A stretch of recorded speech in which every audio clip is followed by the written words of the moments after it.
안녕하세요. 자, 피셔 인베스트먼트의 피셔입니다. 이 동영상을 시청하고 계신 여러분께서는 주식과 금융상품에 대해서 관심이 있으실 거고요. 어떤 분들은 이미 선호하시는 이 투자의 방법도 있으실 거예요. 이제 확실한 것은 주식 종목을 투자하시던 펀드, ETF, ELS 또는 메자닌 사모펀드 등 하이힐드도 그렇고요. 어떤 투자 수단을 선호하시던 간에 주식시장의 상승장에 투자를 해야 수익을 볼 확률이 높아진다는 사실이죠. 이에 따라서 우리는 경제지표를 모니터링하고요. 경기의 저점과 고점을 파악하고 저점에서 고점까지는 주식형 자산을 투자하고 그리고 이 정점에서 저점까지는 채권에 투자하는 것이 우리의 기본입니다. 자, 이렇게 하는 게 얼마나 합리적인 투자 방법인지는 이미 통계청의 기준순환 시계열 자료를 통해서 이미 입증이 되고 있어요. 자, 그림은 우리나라 통계청에서 발표하는 자료로 1990년대부터 광공업, 서비스, 소매 판매, 수출, 수입, 소비, 설비, 여러 가지 경제 지표를 근거로 경기의 정점과 저점을 산출해온 지표입니다. 통계청에서 정한 정점과 저점의 위치를 이 코스피 차트에 넣어보면 이 그림과 같습니다. 파란 선이 기준순환일을 근거한 저점이고 붉은색이 정점, 그러니까 최고점입니다. 그림을 보시면 마치 주식시장을 보고 고점과 저점을 표기한 것처럼 보이죠. 푸른색의 경기 저점에서 종목이든 아니면 주식형 펀드든 인덱스든 ETF든 주식형 자산을 매수하고 이 붉은색의 정점, 그 경기 고점 구간에 주식형 자산을 매도했다면 충분한 수익을 거둘 수 있었음이 통계청의 기준순환일 자료를 통해서 알 수 있죠. 통계청의 기준순환일에 정점과 저점을 판단하는 이 기준이 주식시장을 보고 판단하는 게 아니에요.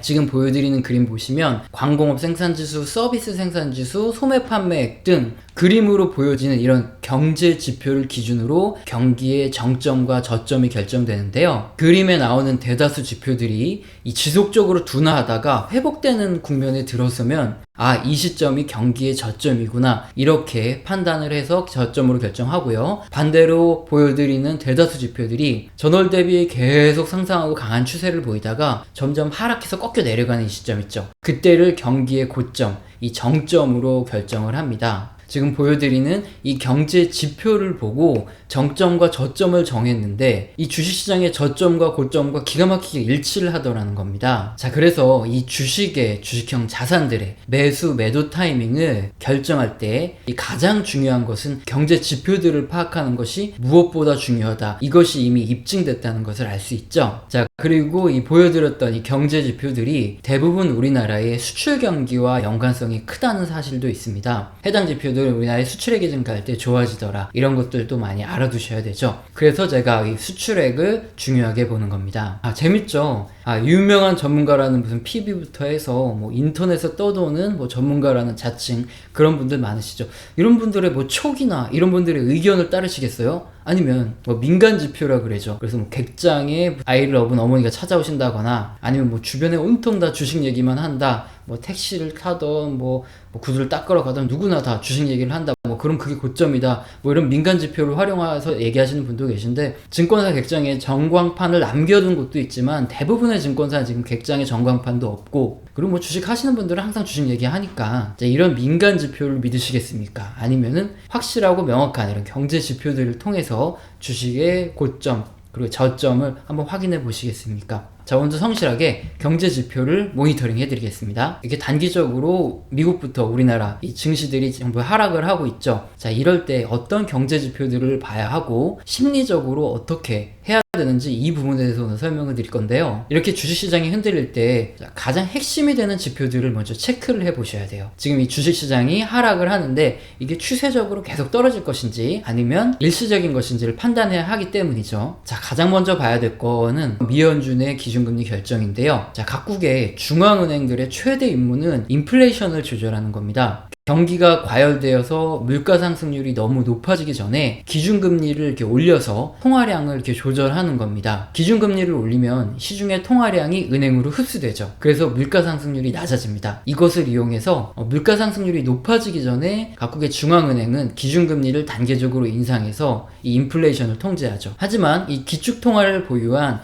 미국의 중앙은행인 미 연준은 금리를 너무 빠르게 올리면 글로벌 주식시장과 채권시장이 폭락을 합니다. 자, 지금 보여드리는 그림이 1979년 토요일 밤의 대학살과 1994년 채권시장의 대학살 당시 그림인데요. 연준이 기준금리를 너무 빨리 올려서 주식시장이 폭락했던 이 역사를 보여줍니다. 제가 이렇게 역사적인 사실을 자꾸 보여드리는 이유는 단순히 경제지표가 나빠진다고 주식시장이 떨어진다, 아니면 경제지표가 좋아진다고 오른다, 이게 아니라 과거 역사적 사실은 다르게 움직일 수 있어요. 그렇기 때문에 역사적 사실과 접목시켜서 이 주식시장에 대한 예측을 하는 겁니다. 자, 그럼 다시 그림으로 돌아가서, 자, 1979년 볼커 연준 의장은 이 오일 쇼크가 있었어요. 당시 물가가 너무 올랐기 때문에 토요일 밤에 기준금리를 4% 인상한, 당시 미국 금리가 15.5%였고요. 그리고 기준금리가 20%까지 금리가 올라갔습니다. 자, 이렇게 미 연준에서 기준금리를 급작스럽게 올리자 전 세계 주식시장이 아주 폭락을 했죠. 자, 그리고 1994년 그린스펀 연준 의장도 1년 동안 기준금리를 3%나 쭉 올려버립니다. 주식시장이 폭락을 했고요. 자, 이런 금리 인상으로 해외의 신흥국에 투자한 자금들이 미국으로 들어오면서 신흥국 전체가 망가졌죠. 그래서 우리나라도 1997년 IMF 구제 금융 사태를 겪게 됩니다. 이게 바로 1994년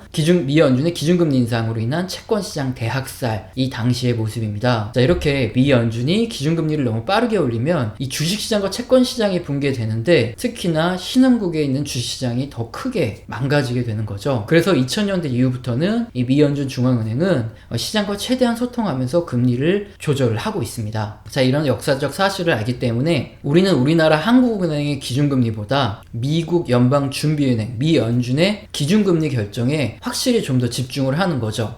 미 연준이 기준금리를 빨리 오르면 왜 주식시장이 일시적으로 하락하고 사람들이 불안해하는지 자, 이유를 아셨죠? 자, 이렇게 미 연준이 기준금리를 결정하는 건 순전히 다른 나라가 아닌 미국의 물가 상승률만을 보고 기준금리를 인상할지 떨어뜨릴지 결정합니다. 자, 지금 보여드린 그림이 미국의 소비자 물가 상승률의 이 전년 동기 대비 이 YOY 증가율이죠. 8월 보시면 전년 동기 대비 2.8%까지 상당히 높게 물가 상승률이 치솟았어요. 그러다가 2018년 말 그리고 올해 1월로 갈수록 1.6%까지 미국 소비자 물가 상승률이 전년 동기 대비 이렇게 증가율이 떨어졌습니다. 자, 미 연준은 미국의 인플레이션을 통제하는 역할에 충실한 미국의 중앙은행이기 때문에 이 미국 물가 상승률에 아주 민감하죠. 그런데 지금처럼 미국 물가 상승률이 이게 낮아지면 기준금리 인상에 소극적일 수밖에 없습니다. 그래서 미 연준의 기준금리가 당분간 상승할 가능성은 확실히 낮다, 이렇게 볼 수 있는 거죠. 미국뿐만 아니라 기축통화를 갖고 있는 일본, 유럽 등도 가장 중요하죠. 자, 일본 역시 지금 그림 보시면 물가 상승률이 이 추가로 하락해서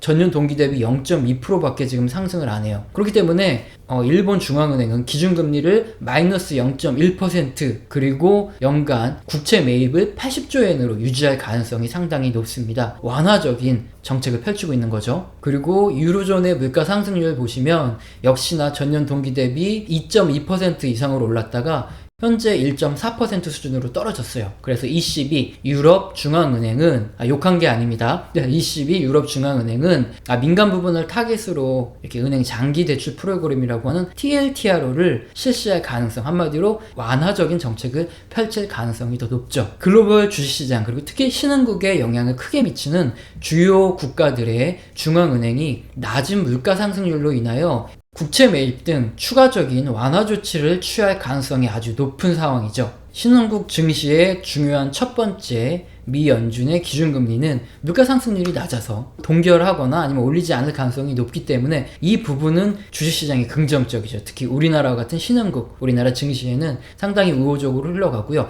두 번째로 가장 중요한 게 바로 미국 소비입니다. 자, 미국 소비 부분에 대해서 다른 동영상에서 많이 말씀을 드렸지만 못 보신 분도 있죠. 그래서 핵심만 딱딱 쉽게 설명드릴게요. 왜 미국의 소비가 우리나라 주식시장 그리고 신흥국 주식시장에 중요하냐면, 우리나라를 포함한 다수 신흥국들의 이 수출의 가장 중요한 국가가 바로 미국입니다. 상당히 높은 비중을 차지하고 있어요. 자, 그림을 보시면 우리나라 수출액 비중 중에서 중국이 높고 그 다음에 미국, 베트남 뭐 이렇게 순서대로인데, 미국을 제외한 나머지 우리나라에서 수출의 주요 위치를 차지하는 국가들도 미국으로의 수출 비중이 20% 이상으로 상당히 높죠. 그래서 미국의 소비가 아주 중요합니다. 그런데 우리나라 주식시장은 이 수출액과 거의 동일하게 움직이죠. 그래서 미국이 수입을 우리나라부터 많이 할수록 주식시장이 많이 올라가겠죠. 그래서 수출이 중요한데요. 자, 이렇게 미국의 소비에 선행하는 것이 뭐냐 보면 고용이고 그리고 제조업입니다. 일단 미국 ISM 제조업 신규 주문 지수가 아직도 확장 국면에 있고, 지난 1월 많이 떨어졌었지만 다시 회복하는 추세에 있죠. 자, 그래서 미국의 제조업이 향후 완만하게 상승할 걸로 보여지고요. 자, 그렇다면 이제 제조업체에서도 고용을 뭐 줄이거나 이럴 일은 없겠죠. 사람들의 소비 심리는 어떠냐, 이것을 알 수 있는 게 바로 미시건대 소비자 심리 지수였죠. 1월을 저점으로 반등하고 있어서 미국의 소비 심리도 견조할 것으로 예상되고 있죠. 이렇게 결론적으로 글로벌 증시와 특히 이 신흥국 증시에 중요한 미국의 소비는 상당히 견조할 것으로 아직 보여지고요. 그에 못지않게 중요한 미 연준의 기준금리, 그리고 뭐 일본, 유럽 등 중앙은행의 기준금리 또한 이 해당 국가들의 물가 상승률이 낮아지고 있기 때문에 당분간 동결되거나 아니면 또 국채 매입을 해서 오히려 완화적인 정책을 실행할 가능성이 아주 높습니다. 그래서 주식시장의 핵심이 되는 두 가지, 미 연준의 기준금리 결정과 미국의 소비가 나쁘지 않죠. 이렇게 핵심 지표들이 나쁘지 않기 때문에 지금 주식이 떨어지는 게 과연 추세적으로 하락하는 모습은 아니다, 이걸 알 수 있습니다. 지금 단기적으로 주식시장이 혼조세를 보이는 이유는 최근 중국의 수출 수입 등이 전년 동기 대비 이제 감소가 사실 어떻게 예정된 상황이었죠. 지난해보다 당연히 고율 관세가 부과되어 있었으니까요. 그런데 또 미중 무역 합의가 그래서 중요한데, 최근 뉴스를 보면 불확실성이 커질 만한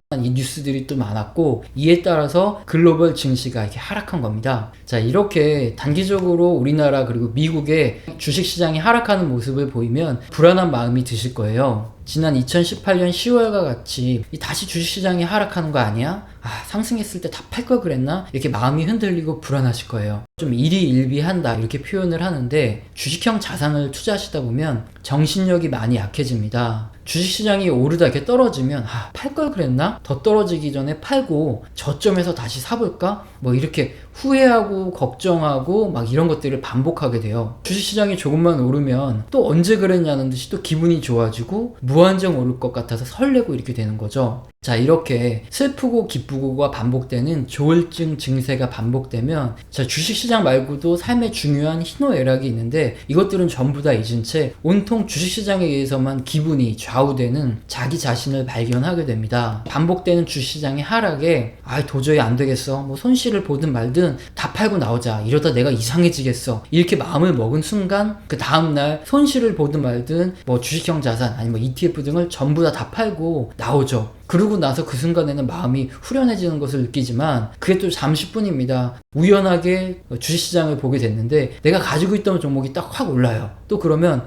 기다리지 못한 스스로를 원망하고 뭐 멘붕이 왔다, 한마디로 정신적으로 상당히 고통을 받게 됩니다. 자, 지금과 같은 이렇게 주식시장이 단기적으로 하락하는 시점에는 특히 심리가 많은 것을 결정합니다. 자, 이럴 때 무작정 덮어두고 이 또한 지나가리라, 장기 투자를 해야 된다, 이런 것을 말하는 게 아니죠. 발표되는 경제 지표를 열심히 확인하면서 주요 경제 지표들이 하락으로 내려가는 상황이 아니라면 예상된 각국 정부의 경기 부양 조치, 그리고 중앙은행의 기준금리 동결 및 완화 정책을 이것들이 나오는지를 확인을 하는 겁니다. 또한 추가로 이렇게 발표되는 경제 지표들이 제가 예상한 방향으로 긍정적으로 흐르는지 또는 부정적으로 흐르는지를 확인하고 주식시장에 계속 머무를지 아니면 추가 매수를 할지 아니면 전부 매도를 하고 떠날지를 결정하는 거죠. 제가 지속적으로 중요한 경제 지표들을 모니터링 해드리면서 그냥 덮어놓고 기다리는 게 아니라 지표들을 통해서 우리가 어떻게 대응할지, 매도를 해야 될지 아니면 매수를 해야 될지 보유를 해야 될지를 계속 설명드리고 있죠. 동영상을 시청하시는 여러분께서는 경제 지표를 통해서 흔들리는 주식시장의 중심을 잡아보시기 바랍니다. 자, 오늘 영상이 마음에 드셨다면 구독과 좋아요 꼭 눌러주시고